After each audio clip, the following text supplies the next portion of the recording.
KLB itu apa sih? Kongres luar biasa apa karma luar biasa? Ya. Itu kalau saya mau cerita itu gimana ya? Itu cerita bagaimana saya kena prank seorang presiden yang saya percayakan orangnya bersih, cerdas, santun itu. Iya.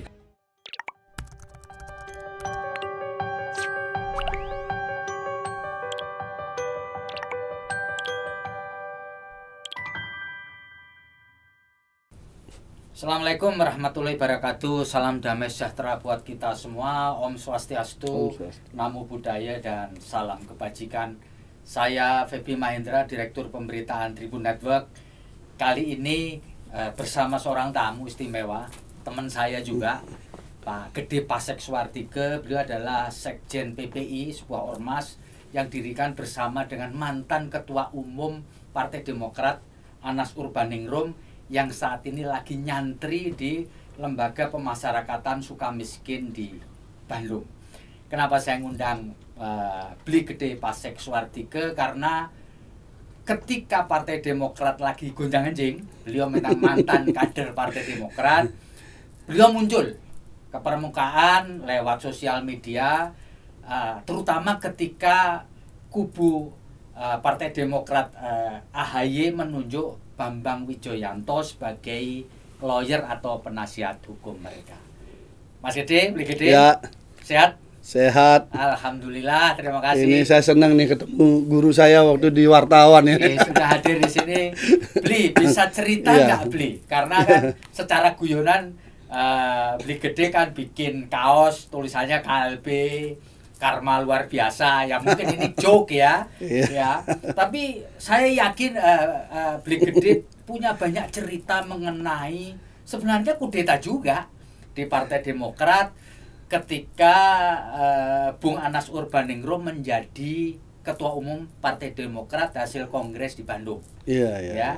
Jadi mungkin Bli Gede bisa cerita sehingga kemudian bisa nyambung dengan mengapa kubu AHY dan konteks ini Pak SBY menunjuk Bambang Wijoyanto sebagai lawyernya. Mantan komisioner KPK. Mantan ya. komisioner KPK. Yang Pada saat Anas diproses dijaring hukum. sebagai tersangka kasus Ya. korupsi. Monggo Bli Gede.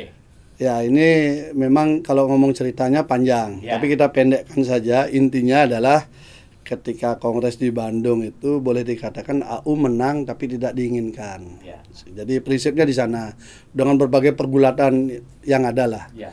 Nah, pasca itu memang terjadi semacam dinamika politik internal, semacam proses eksistensi masing-masing di Muscap, Musda dan sebagainya, yang mana memang banyak dimenangkan oleh mereka yang loyal dengan ke Mas Anas. Ya. Ini tampaknya membuat gundah beliau. Mungkin yang membuat gundah beliau ini karena bisikan-bisikan kiri kanannya. Ya. Yang sempat dikatakan Mas Anas itu politik para sengkuni itu kan. Ya. Yang bikin banyak orang marah-marah kan. Ya. Tapi di sana kan sebenarnya Pak SBY dalam struktur Partai Demokrat hasil Kongres di Bandung itu kan kuat. Super kuat. Bisa diceritakan nggak posisi kekuatan Pak SBY di hasil Jadi gini, waktu itu kita ini kan sibuk merebut ketua umum. Ya. Asik lah perebutan itu yang sangat, saya kira tidak ada tontonan demokrasi yang semenarik itu. Karena suara kan kejar mengejar antara Dinamis, Marsyali dengan Anas Urbaningrum. Pak Andi Malarangnya yang kalah putaran pertama kan gitu ya. Padahal Pak Andi Malarang ini didukung oleh Cikias, oleh Pak SBY dan Bu Ani itu. Nah, ketika prosesnya sudah berjalan, nah kita melihat memang Mas Anas ini talenta politiknya betul-betul sangat disenangi oleh daerah. Nah, disinilah kemudian. Cuman tidak sempat ngawal ADART ya. Disenangi kan menang. Waktu itu pembahasan ADART betul-betul kita ini tidak terlalu peduli. Karena berpikir karena dari ADART 2005 ke sini paling ada perubahan dikit-dikit gitu. Ternyata di situ terlihat akhirnya Pak SBY menjadi ketua Dewan Pembina, ketua Majelis Tinggi, ketua Dewan Kehormatan, satu ketua umum. Jadi 4 kekuatan kewenangan di dalam partai itu, 3 dikuasai SBY, 1 oleh Anas. Nah, dalam posisi pertandingan awal nih. Kemudian struktur pengurus harian terbatas Mas Anas ini harus berbagi 3 lagi. Berbagi kubunya Andi Malarangeng, berbagi kubunya Marzuki Ali, dan jatahnya untuk Mas Anas. Berkurang lagi. Jadi boleh dikatakan Mas Anas ini di dalam mengelola kepartean itu sangat terjepit dia. Tapi mungkin itu melatih kepemimpinan beliau. Terbukti di Musda-Muscap malah cukup menarik lah. Nah, sebenarnya kalau waktu itu Pak SBY tidak terjebak oleh bisikan-bisikan gitu ya. Mungkin Pak SBY punya legacy yang luar biasa. Setelah era beliau sudah bisa melahirkan anak ideologis kedua. Dan mungkin hari ini kita melihat Mas Anas sebagai calon presiden sebelumnya kan begitu. Karena survei terakhir Kompas kalau nggak salah itu kan Anas tertinggi waktu itu. Itu bikin marah juga. Oh gitu ya. Jadi survei Kompas tuh bikin marah juga loh. Saya masih ingat sekali itu. Nah, ketika itu terjadilah upaya-upaya bagaimana menghambat pertumbuhan AU. Kita rasakan sampai kemudian di 2012. Jadi 2010, 2011 tuh dinamikanya masih lebih pada aspek musda itu. Tetapi ke 2012 sudah mulai bagaimana menahan laju seorang Anas Urbaningrum secara tertutup. Kenapa secara tertutup? Karena kami selalu ekspos ke publik itu tidak ada apa masalah. Sampai terakhir pun, nanti saya ceritakan sampai terakhir pun, itu kita tetap tutupi. Walaupun sebenarnya pertarungannya sudah sangat seru kalau dibuka. Ya hari ini kita buka lah. Jadi sangat seru ya. Udah sangat seru. Bahkan boleh dikatakan kalau hari ini jadi KLB, bila perlu sebaliknya hasilnya. Bukan Anas yang hilang, tapi yang satunya hilang. Sampai seperti itu skenarionya. Nah, waktu itu akhirnya muncul forum deklarator dan pendiri Partai Demokrat, Pak Pence Rumangkang sama Pak Sultan Batugana. Inilah di dalam ADRT nggak ada. Tapi diberikan ruang yang sangat besar untuk bisa berkreasi, melakukan penetrasi terhadap kewenangan Anas Urbaningrum. Karena opini bisa dibangun kan. Wah, ini pendiri loh, ini deklarator loh, ini. Nah, Anas meresponnya dengan bahasa-bahasa positif.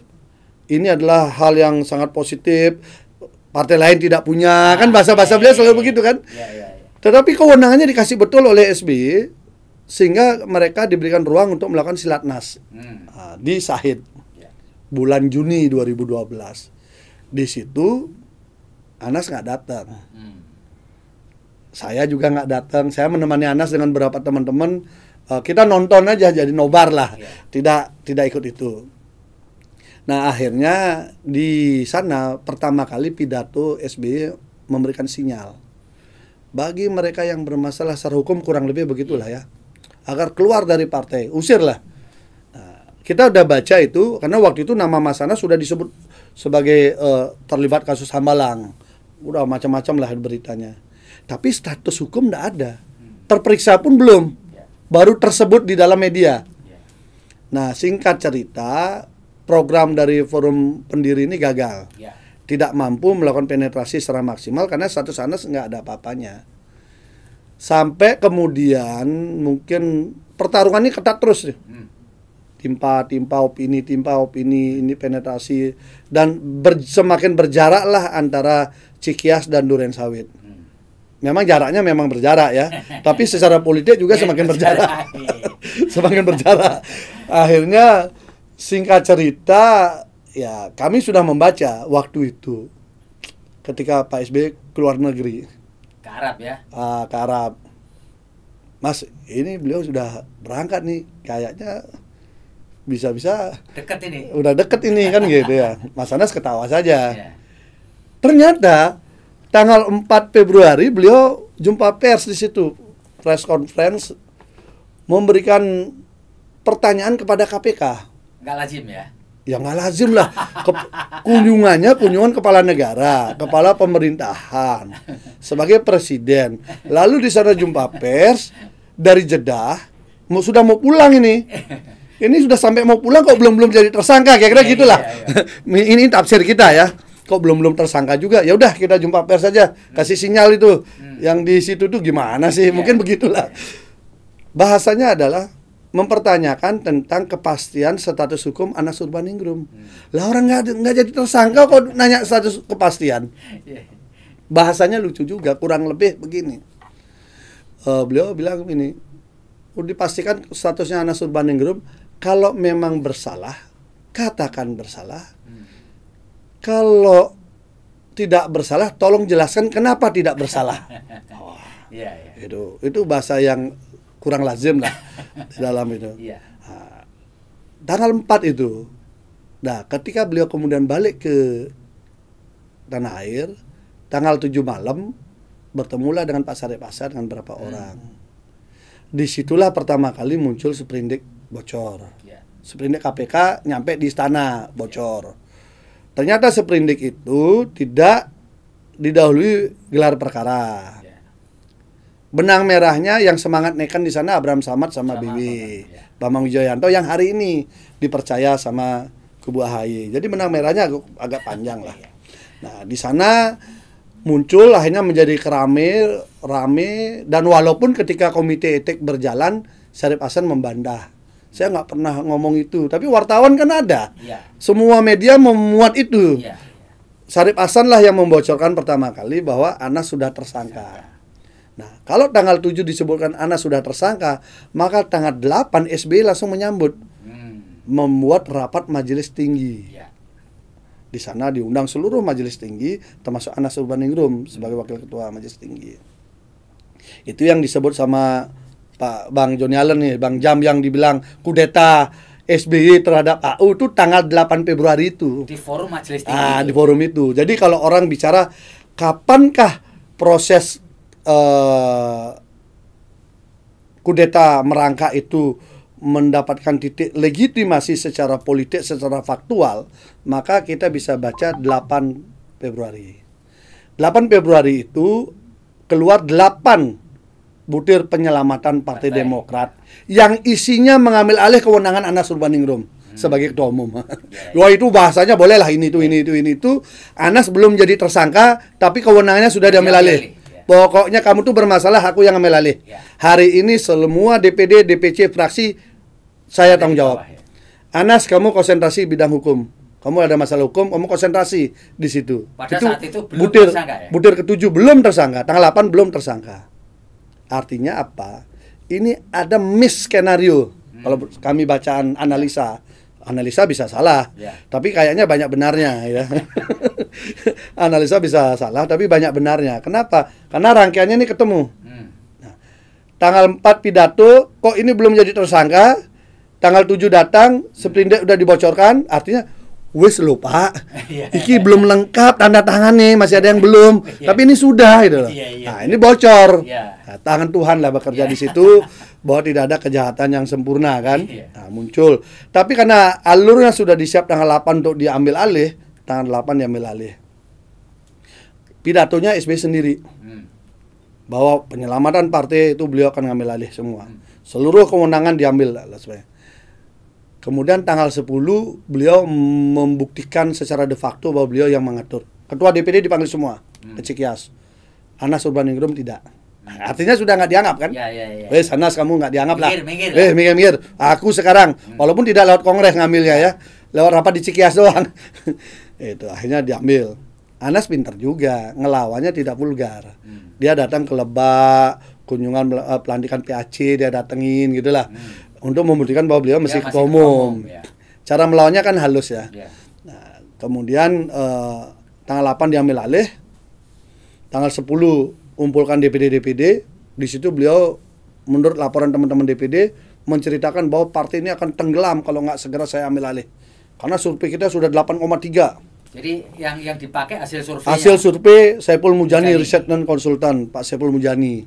8,3. Waktu itu lembaga survei yang lain masih belasan. Nah, ini perlu diketahui juga. Kalau sekarang Pak Saiful Mujani agak sedikit ke sana, kita paham lah. Itu kan karena mungkin ada korelasi survei ini kan harus dipertanggungjawabkan. Nah, kemudian alasan survei itu kemudian diambil alih nih semua biar selamat kita semua. Oke. Tidak cukup begitu. Kan ini kan akhirnya ini kok belum tersangka juga. Udah siapkan saja Rapimnas. Kan kita ngerti lah teorinya kan. Siapkan Rapimnas, tidak boleh diwakilkan. Oke, pemilik suara harus hadir. DPD, DPC semua harus hadir. Diadakan di Sahid tanggal 17.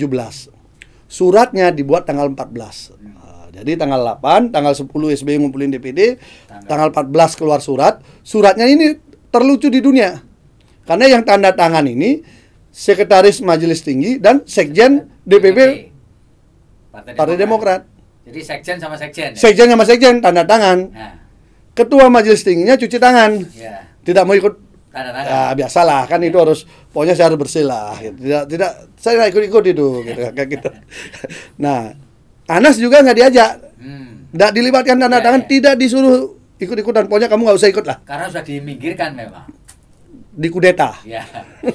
Dikudeta.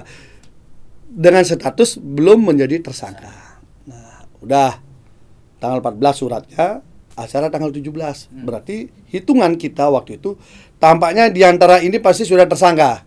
Sehingga nanti Rapimnas, Rapimnas itu akan disampaikan bahwa ini ketua umum kita sudah resmi jadi tersangka, maka kita segera mengambil ini, mumpung kita Rapimnas, mari kita naikkan, sepakati ini jadi KLB. Nah, kira-kira begitulah skenarionya kan. Wah, kita antisipasi betul.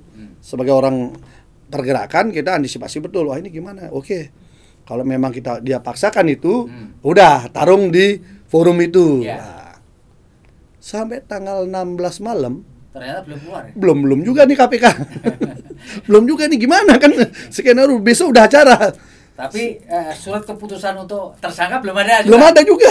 Kan enggak ada alasan di Rapimnas dinaikkan jadi KLB kan? Nah, dia ingin setelah kudeta resmi, kudeta versi Cikias dilakukan tanggal 8, dia ingin kemudian kudeta dilegitimasi di Rapimnas dinaikkan jadi KLB. Karena Anas di perjalanan jadi tersangka. Ternyata enggak juga, karena apa? Masih ada beberapa komisioner belum mau tanda tangan. Ini dihantam juga oleh media tertentu agar orang itu hanya mau tanda tangan. Dibantulah dengan kekuatan-kekuatan opini itu. Singkat cerita, tanggal 16 itu Mas Anas diundang ke Cikias. Kita tunggu di Duren Sawit waktu itu. Pulangnya dari situ ngobrol. Nggak beli, besok aman, nggak ada apa-apa. Oh, kenapa gitu? Ya, Pak Lurah bilang santai-santai aja acaranya. Bayangkan acara santai-santai aja. Dah, akhirnya kita datang semua. Datang ya nggak ada acara apa-apa. Nggak ada isinya Rapimnas itu. Karena skenario kan bubar kan. Akhirnya setelah itu operasi lagi. Jadilah tanggal 22 Februari Mas Anas tersangka. Jadi tadi tanggal 4 pidato jedah itu sampai 22 ini pertarungannya sangat keras. Yang tidak muncul di permukaan. Permukaannya tenang aja. Kita selalu bilang nggak ada apa-apa kami. Padahal kita di dalam kurang tidur terus. Kurang tidur terus. Singkat cerita 22 Februari 2013 beliau jadi tersangka. Akhirnya besoknya berhenti. Kenapa berhenti? Karena sudah naikkan fakta integritas. Fakta integritas ini kan juga dilanggar sekarang. Padahal fakta integritas itu orang yang terlibat kasus korupsi apa macam-macam itu mundur, berusaha mundurkan diri dan tidak menjabat di Partai Demokrat. Hari ini mantan itu malah mendapat jabatan tinggi. Nah, modelnya begitu kan, melanggar fakta integritas sendiri. Nah, tapi udahlah, itu kan bukan urusan saya itu. Hanya saya menceritakan alur sejarah aja. Kalau yang kini saya nggak berkomentar, saya hanya berkomentar sejarah. Nah, akhirnya lucunya lagi dari 22 Februari itu Anas baru disentuh di proses kasusnya 10 Januari 2014. Jadi hampir setahun. Hampir setahun, 10 bulan lebih, hampir 11 bulan lah. Baru tersentuh. Bayangkan, sekian lama itu didiamkan. Kenapa didiamkan? Karena seprindik yang dibuat oleh Bapak Bambang Wijoyanto yang terhormat dan kawan-kawan itu, kasus Hambalang dan proyek-proyek lainnya. Ini proyek-proyek lainnya ini apa? Jadi istilahnya, wis tanggal 22 Februari jadikan saja sudah tersangka. Tambahin aja klausula Hambalang dan proyek-proyek lainnya. Karena kalau pakai Hambalang saja Anas pasti bebas. Pembuktiannya gampang sekali itu. Hasil audit BPK, kemudian hasil saksi-saksi, termasuk mobil Harrier apa semua gampang pembuktiannya. Tapi dengan ada dan proyek-proyek lainnya, nanti kita carilah yang masa nggak ada salah sih anak ini. Kira-kira gitu. Makanya nyarinya tuh hampir setahun itu. Lama. Itu hampir 350 saksi dicari. Jumlah orang dicari semua. Tetapi satu, Mas Ibas nggak pernah diperiksa jadi saksi. Padahal dia ketua SC Kongres. Anehnya di situ. Ngerti? Yang kata Julianis itu karena teman katanya, kata Julianis ya, bukan kata saya. Tetapi bahwa masalah Kongres dijadikan masalah korupsi, ketua OC-nya diperiksa, ketua SC-nya tidak. Jadi ngukir bener ini KPK. Zaman Abraham Samad sama BW ini kan. Ngukir ya. Ngukir lah. Jadi ya kita paham lah kalau hari ini kemudian BW bersama-sama lagi, saya kira dengan seragam yang berbeda, tapi kan hatinya tetap dalam satu jalur kan. Kita paham lah jadinya itu. Pasal itu semakin terbuka, publik juga semakin bisa lihat. Semakin lihat sekarang, kelihatan kenapa tidak dijadikan saksi. Kenapa kesaksian Sultan Batu Gana tidak diproses? Kenapa itu semua terjawab sekarang. Yo pantes ngono ta. Oh ya wis, ngerti gitu lah. Oh pantes orang akrab. Apalagi apa? Kalau kita punya masalah hukum, kalau kita mencari pembela kan orang yang kita percaya. Nggak mungkin kita cari orang kita percaya. Nggak mungkin kita cari orang yang tidak sehati. Nggak mungkin. Oh ini satu jalur, wajar lah. Jadi sekarang Mas Anas pun paham ketika waktu saya jenguk berapa hari yang lalu. Oh gitu toh. Oh ya pantes. Jalan ceritanya ya. Jalan ceritanya kebuka sendiri. Ini yang disebut halaman belum dibuka terbuka sendiri. Itu ya, halamannya terbuka sendiri. Itu.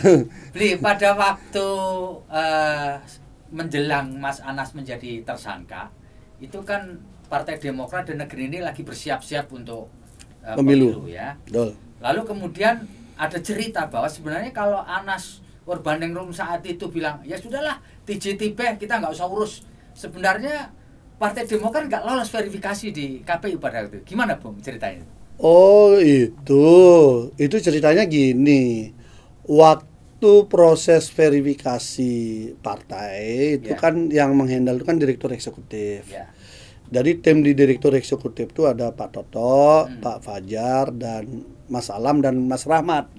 Mas Rahmat yang sekarang itu kalau nggak salah Mas Rahmat ada di kelompoknya KLB ya. KLB itu apa sih? Kongres luar biasa apa Karma luar biasa? Jadi waktu itu kalau nggak salah 3 ini tidak aktif. Ada urusan. Ada urusan ya. Ya ada urusan sehingga yang in charge langsung itu secara teknis Pak Rahmat. Semua dokumen itu ada di situ termasuk segala halnya lah yang tidak mungkin saya buka di sini, tapi Pak Rahmat lah yang tahu. Nah Pak Rahmat itu pernah ngomong sama Mas Anas karena dilihat diperlakukan begitu Mas Anas, belum tersangka nih. Tapi inilah istilahnya yang saya cerita tadi, di atasnya kelihatan tenang, kompak, di bawah ini udah. Nah itu Mas Rahmat pernah cerita minta ke Mas Anas waktu itu. Saya dengar diskusinya kan. Setelah itulah apa kata saya kira-kira gitulah. Mas kira-kira gini waktu itu ngomongnya. Ini gimana ini? Apa kita sekalian saja berkas-berkas ini kita ini kan biar nggak terdaftar gitu, biar nggak memenuhi syarat gitu loh. Sama Mas Anas jangan, proses saja, bantu semua biar jadi. Akhirnya digarap lah itu semua.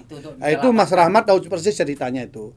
Kalau itu tidak digarap dan tidak dibawa oleh Mas Rahmat ke KPU semua dokumen itu mungkin tidak masuk dalam verifikasi. Jadi kalau Mas administrasi Anas jahat gitu bilang nggak usah diterusin. Wah udah bubar karena itu hitungan harinya udah mepet sekali itu dan nggak mampu untuk urusan seluas Indonesia. Oke, beli gede. Dinamika di Partai Demokrat itu kemudian berpuncak pada Kongres luar biasa yang mengganti Anas di Bali. Oh ya. Kan?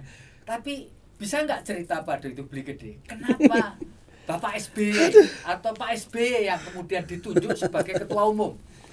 Padahal posisinya tinggi loh pada itu. Ya. Itu kalau saya mau cerita itu gimana ya? Itu cerita bagaimana saya kena prank seorang presiden yang saya percayakan orangnya bersih, cerdas, santun itu. Jadi ceritanya begini. Ketika Mas Anas mundur, itu kan saya diskusi lah sama Mas Anas. Kan kita temeni lah namanya beliau dalam kondisi masalah itu kan. Adalah ide, Mas ini teman-teman ini kan mau nyalek, ini apakah akan pindah partai atau tetap di sini dan sebagainya.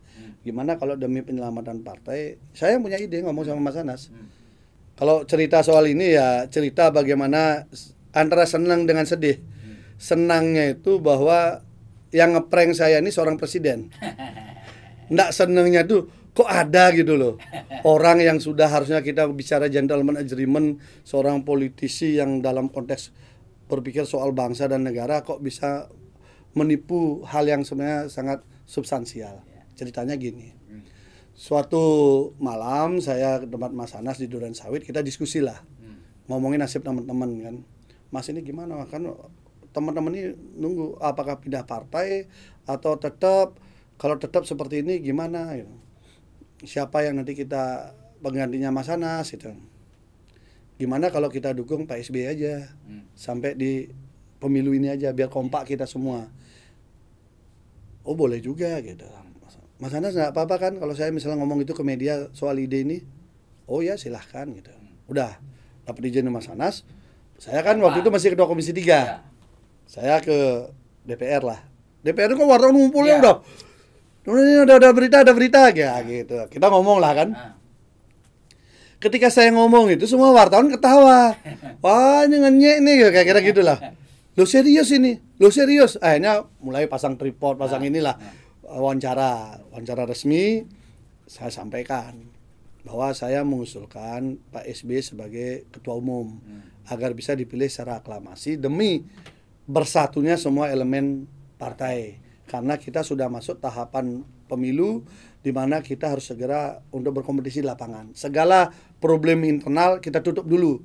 Nah, gitu kan. Jadilah itu berita. Saya yang mengusulkan SBY sebagai ketua umum. Ya? Wah. Ruhut Sitompul marah, Marzuki Ali, Syarif Hasan semua pada protes dan semua menganggap saya menghina SBY. Menurunkan kadar SBY kok dari Dewan Pembina Majelis Tinggi kok diturunkan jadi ketua umum. Gitu. Lalu saya jelaskan bahwa undang-undang partai politik dan undang-undang pemilu nggak mengenal tuh dewan apa nggak dikenal. Taunya ketua umum dan sekjen. Jadi kalau kita ingin partai ini disimpelkan saja kewenangan itu kasihkan di ketua umum. Singkat cerita, perdebatan di media massa itu beliau tangkap. Diundanglah saya ke istana. Waktu itu saya datang malam hari, ada Bu Ani almarhum dan Mas Ibas, ada Pak SBY kan. Tapi duduknya berdua kami dengan Pak SBY. Ngobrol, saya betul-betul dari hati yang tulus dengan niat menyelamatkan partai waktu itu. Karena sudahlah apapun namanya kita ribut, tapi ini kita mau nyalek semua, mau selamat lagi kita semua kan. Kita ngomong lah. Ditanya, kenapa kamu dukung mau minta saya? Kira-kira gitu lah. Jadi ketua umum. Sempat nawarkan kenapa nggak Bu Ani saja. Saya jelasin semua. Sampai saya bilang, kalau tidak Bapak mengambil, pasti ini akan kompetisi lagi. Kalau Pak Marzuki Ali maju, maka kami akan mengajukan Saan Mustafa. Yang Pak Mas Saan sekarang udah ada di Nasdem ya. Jadi kompetisi lagi, habis energi juga Pak. Ya? Nah, sebenarnya kalau Bapak mengambil, maka ini akan bersatu lagi. Akhirnya beliau menyambut gembira lah itu. Nah, tapi apakah bisa dibantu untuk semua bisa aklamasi? Kita bilang, asal Pak Marzuki Ali tidak maju, kami pasti bisa Pak. Dari pihak kami pasti bisa. Dan saya nanti akan datang lagi ke Mas Anas, karena ini sudah saya diskusikan dengan Mas Anas. Saya beliau titip salam juga. Udah kan, selesai.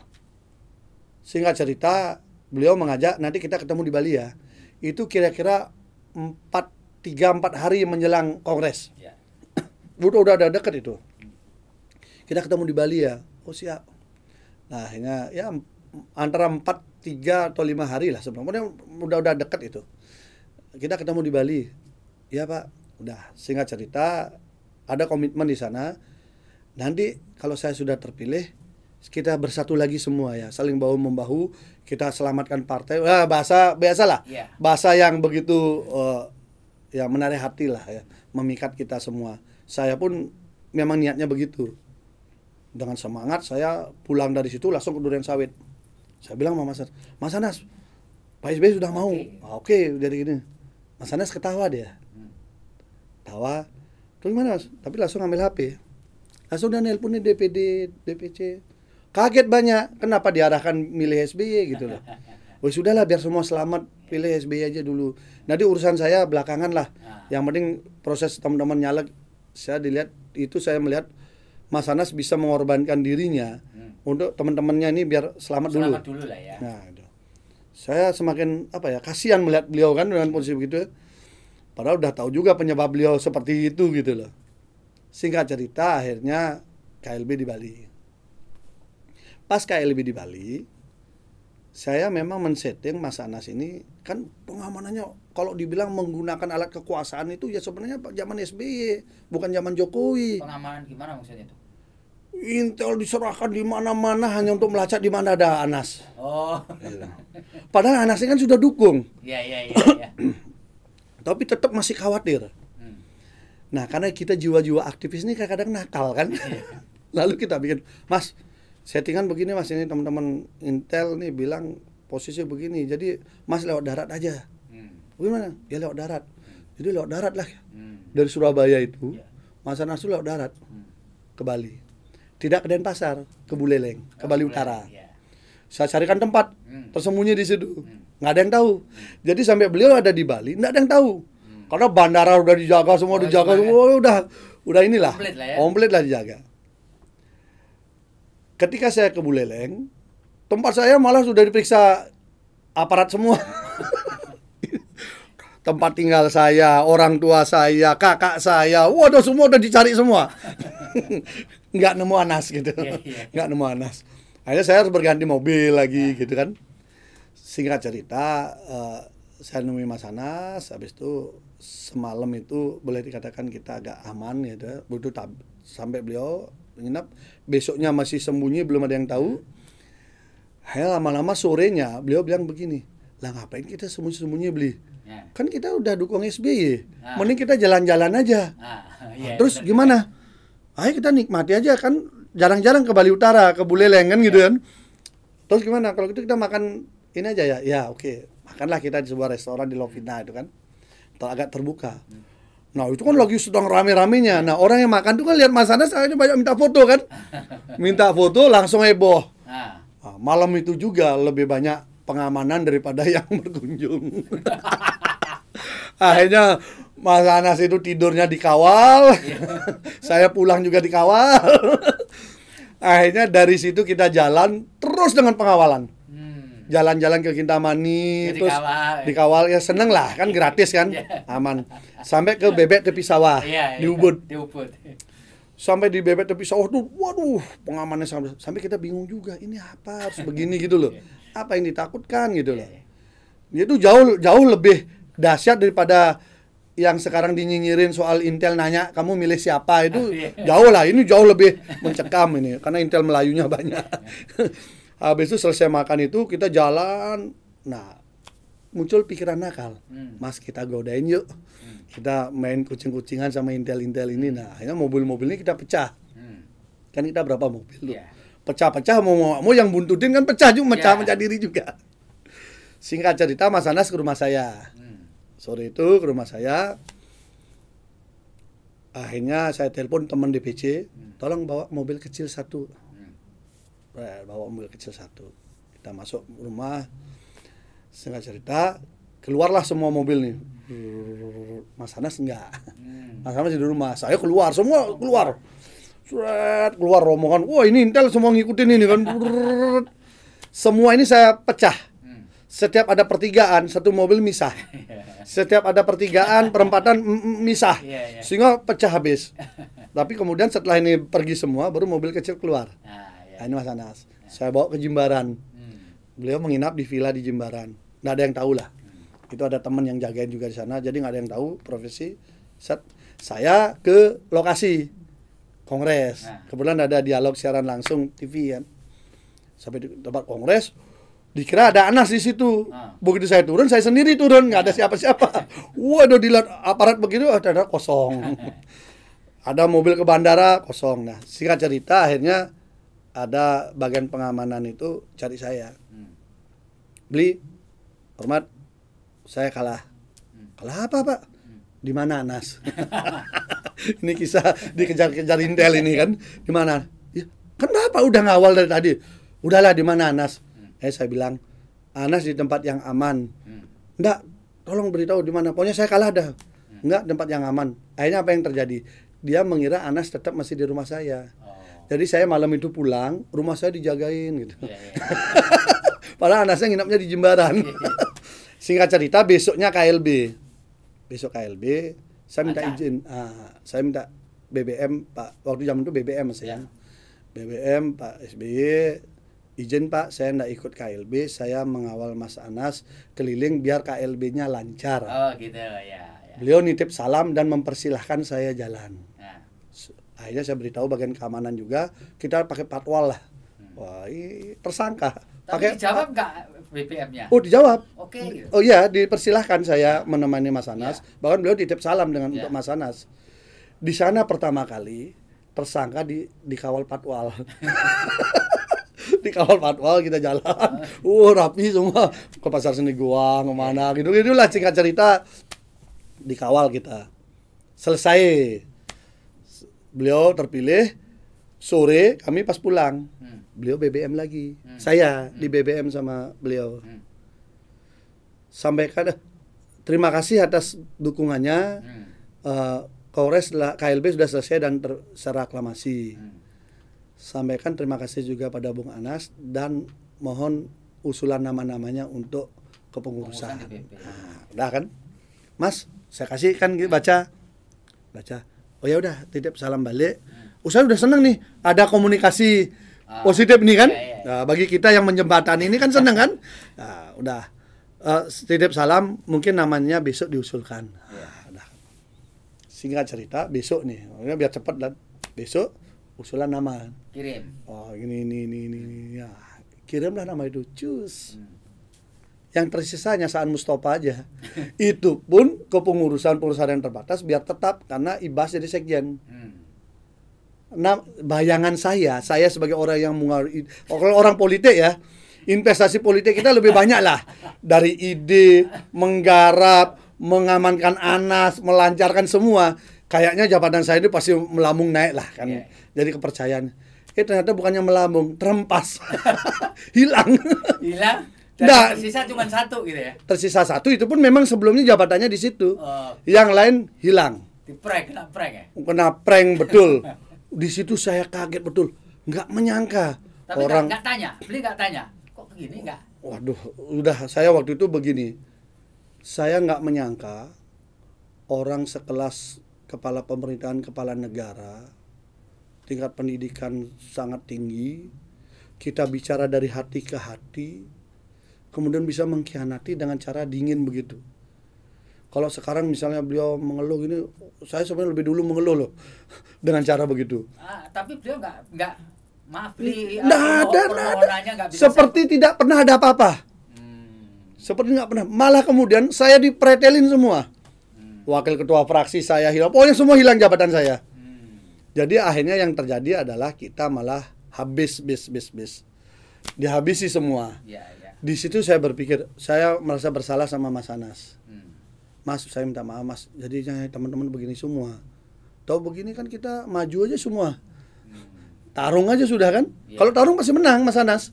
Karena DPD waktu itu sangat solid ke Mas Anas gitu loh. Nah, tapi akhirnya kita berpikir, udahlah. Karena itulah kemudian saya maju DPD RI. Karena saya udah berpikir udah nggak ada harapan lagi. Nah, jadi ceritanya di KLB itu pun ada kesepakatan. Pak SBY itu hanya sampai 2015. Meneruskan masa sisa jabatan saja. Setelah itu beliau akan berikan kepada kader-kader yang lain yang potensial. Memang begitu komitmennya? Iya. Hanya di 2015 beliau maju lagi. Bayangkan, ketua umum bapaknya, sekjen anaknya, kemudian maju lagi di 2015 mau jadi ketua umum, membuat tatib. Draft tatibnya itu hanya dirinya saja memenuhi syarat. Marzuki Ali pun tidak memenuhi syarat. Jadi itu saya dapatkan begini, tatibnya itu dibuat oleh tim khusus, tidak boleh orang lain tahu, sembunyi-sembunyi. Tapi kita dapat, tapi kita dapat draftnya itu. Saya ramaikan adalah di Twitter. Habis itu isinya itu yang saya masih ingat begini, yang boleh menjadi calon adalah yang punya hak suara. Oke, yang punya hak suara itu DPP, ketua umum dia, DPD, kemudian DPC. Ada syarat berikutnya, berpengalaman jadi kepengurusan pusat selama 5 tahun. Berarti yang DPD sama DPC udah nggak bisa. Berarti tinggal dia aja kan. Marzuki Ali aja nggak bisa masuk. Nah, itu contohnya. Itu contohnya sehingga menjadikan posisinya agak susah. Nah, karena itu saya kira kita mikir gini, aduh kok kayak begini, namanya sang Demokrat tapi kok harus dibuat skenarionya seperti itu, harus sendiri. Dan akhirnya yang paling lucu adalah mungkin tidak ada dalam sejarah, Kongres belum dibuka, pencalonan sudah ditutup. Padahal di mana-mana yang namanya Kongres dibuka dulu, habis itu sidang pertama adalah membahas draft tata tertib untuk disahkan jadi tatib. Di mana-mana. Ini enggak, pendaftaran calon sudah ditutup semua. Ini yang Kongres yang mana nih? Surabaya. Oh, Surabaya, ya. Hasilnya tunggal lah dia. Ya. Kan di mana saya sama Marzuki Ali maunya goda-godain dikit lah kan gitu. Ya. Tapi digodain pun enggak boleh. Ya. Akhirnya disitulah kemudian semakin absolut partai itu berubah menjadi dari Partai Demokrat menjadi Partai Dulur. Partai dinasti. Tapi memang Bli, pada waktu awal-awal Bli gabung itu memang indikasi itu ada atau enggak? Enggak ada. Enggak ada ya sebenarnya? Enggak ada. Saya adalah orang yang mengidolakan beliau. Saya orang sangat mengidolakan beliau. Jadi memang betul-betul pada waktu itu Partai Demokrat itu memang mau di set up jadi partai terbuka, betul itu? Ketika zaman Pak Subur Budi Santoso, suasana itu kita rasakan. Jadi dinamika, perbedaan, mengayomi, semua merasakan punya. Zaman Pak Hadi Utomo luar biasa. Boleh dikatakan Pak Hadi Utomo ini, saya banyak belajar dari beliau, almarhum. Bagaimana kita mengelola partai. Kita kalau diterima itu berjam-jam mau bercerita sama beliau itu. Nah, kita betul-betul ketua umum itu memberikan ruang kita pengetahuan ya. Latihan pengetahuan diberikan. Sehingga kita merasakan bahwa ini luar biasa. Dan saya mengidolakan Pak SBY waktu itu. Kenapa? Satu, ganteng, gagah, cerdas, bicara terstruktur, dan politik yang dikenalkan bersih, cerdas, santun. Ini yang saya pegang betul dan membuat saya menjadi idola di situ. Masuklah pertama kali berpartai saya di sana. Dan terus saya pegang sampai kemudian 1 prank, 2 prank, 3 prank, kena prank terus, hanya baru saya mengambil kesimpulan ternyata tidak seperti yang saya bayangkan. Kira-kira gitulah. Tapi ya itu penilaian pribadi ya. Mungkin ada yang mengidolakan juga, saya kira wajar juga. Karena saya yakin beliau pasti banyak juga mengidolakan. Tetapi faktanya yang kita lewati selama ini dalam kasus dengan Mas Anas, sehingga ya kita jaga betul. Dan saya pernah mengalami sebuah tekanan untuk meninggalkan Anas ketika posisi saya menjadi Ketua Komisi 3. Waktu itu Pak Menteri, Pak Jarwace manggil saya. Nah sekarang Pak Jarwace sama-sama dengan Anas di Sukamiskin. Sering saya ketemu juga. Manggil saya ketika beliau habis datang dari Cikias. Saya diberitahu gini, Pak, kamu harus pilih. Kamu milih SBY atau milih Anas? Saya bilang, loh kan ada apa Pak? Ini akan perang. Ini akan tempur. Kamu harus milih salah satu. Kalau kamu nggak milih, kalau kamu milih Anas, maka jabatanmu jadi Ketua Komisi 3 dicopot. Tapi kalau kamu milih SBY, kamu tetap jadi Ketua Komisi 3 dan kamu dikasih jabatan yang lebih baik. Itu jelas-jelas disebut begitu? Iya, ngomong di Widya Chandra, di rumah jabatan, saya datang. Saya tetap bilang, oh nggak bisa, Pak SBY itu guru saya tertarik masuk Demokrat karena SBY. Nah ini Mas Anas ini teman saya, sahabat saya, dia lagi ada masalah, wajar dong saya dampingi. Tetap saya nggak mau milih. Wah, sampai beliau bilang, kamu nih keras kepala. Nah, perasaan saya sih nggak keras kepala, karena kan saya nggak milih salah satu. Saya nggak milih Anas, saya nggak milih SBY. Saya milih dua-duanya, kan di luar opsi yang dia sarankan. Tapi tetap, kalau gitu kamu siap-siap dicopot jadi Ketua Komisi 3. Lalu saya bilang, ya nggak apa-apa deh Pak, tahu juga bukan jabatan yang utama, bagi saya persahabatan lebih utama, silahkan aja. Dan kemudian terjadi ya? Dan saya sudah tahu bahwa saya akan diganti. Nah, jadi 1,5 minggu, 2 minggu kemudian berproses lah itu, sehingga kita dukung aja. Gitu. Bli, bisa nggak dijelaskan sedikit?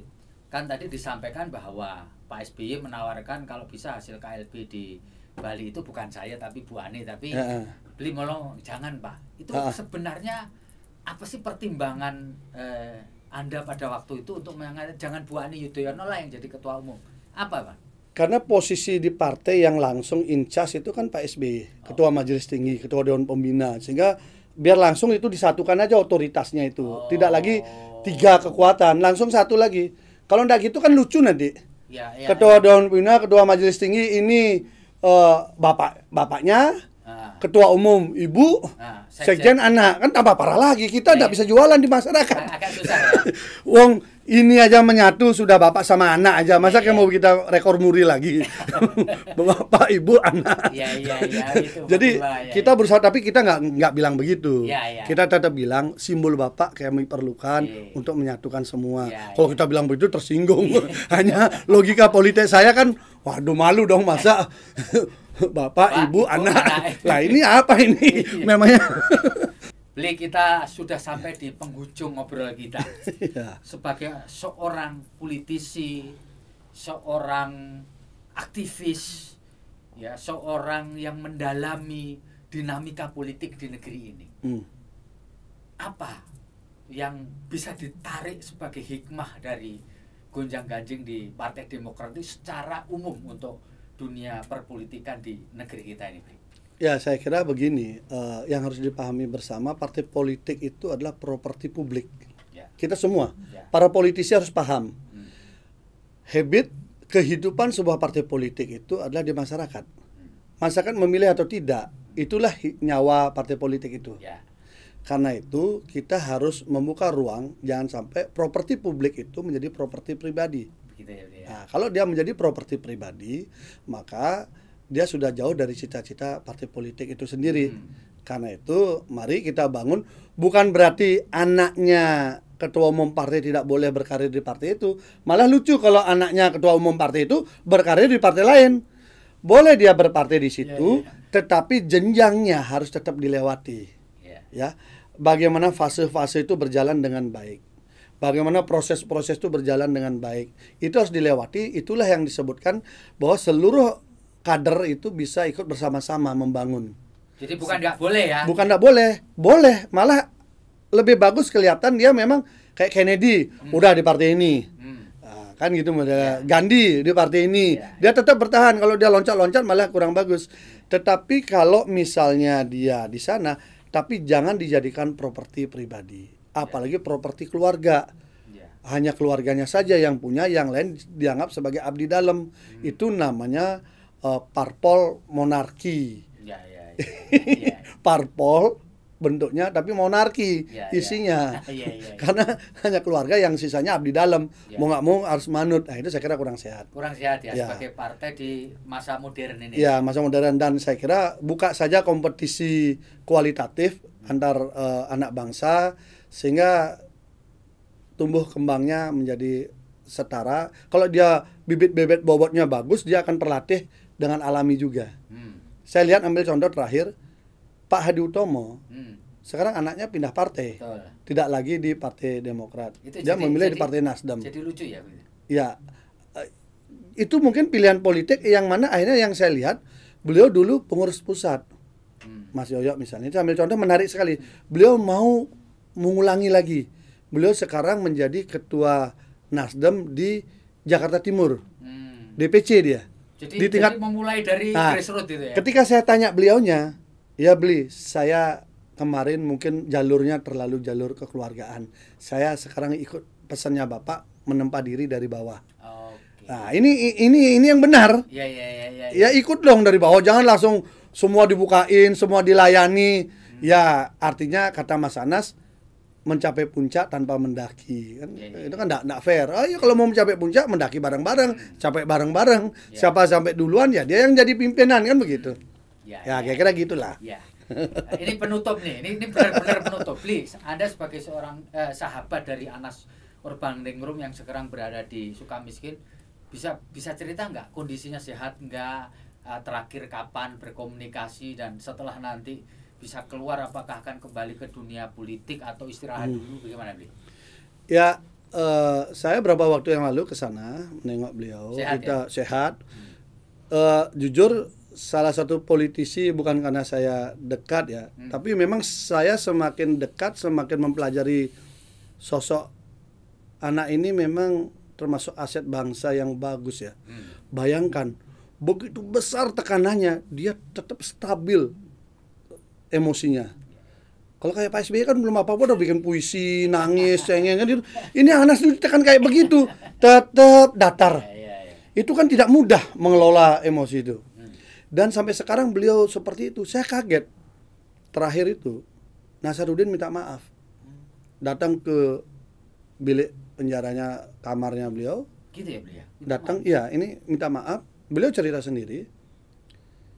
Oleh beliau maafkan. Kita yang marah. Padahal udah digituin gitu ya? Udah kayak digituin. Terus apa yang beliau bilang? Mas, kenapa Mas gitu? Jangan. Dan namanya kita coba ya. Saya kehilangan ketua komisi 3. Kita nggak jadi nyalon DPR RI. Kita ke DPD ya gitu ya. Kita pergi dari partai itu demi bela dia. Kok dia itu memaafkan orang yang nyeblosin dia? Apa jawaban? Di situ saya belajar lagi tentang seorang Anas. Beli, kita mau marah kayak apapun, posisi saya sudah seperti ini. Mudah-mudahan dengan kita memaafkan dia, suatu saat dia pun bisa mengerti tentang makna bagaimana menegakkan kebenaran.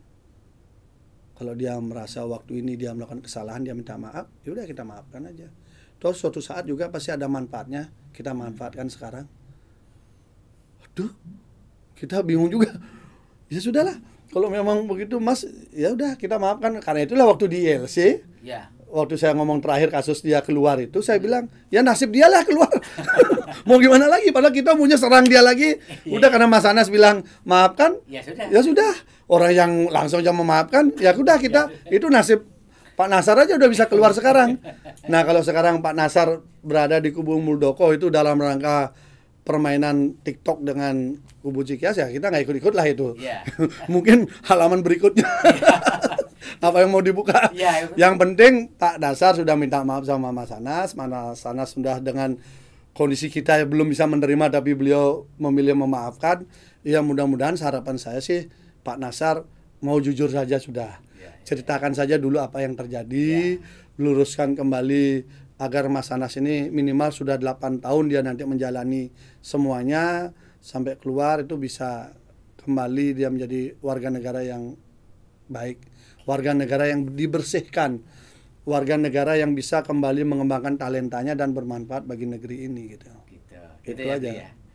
Oke, Tribuners, kita sudah ngobrol banyak dengan Bli Pasek Suardike, kawan saya. Terima kasih Bli. Siap. Anda telah memberikan perspektif yang luar biasa pada kesempatan kali ini. Dan tentu saja kita berharap Anda selalu dalam kondisi sehat meski pandemi belum berakhir. Yang penting kan masih bawa ini. Ya. Jaga jarak. Demikian, Assalamualaikum warahmatullahi wabarakatuh. Om Santi Santi Om. Selamat dan sehat selalu.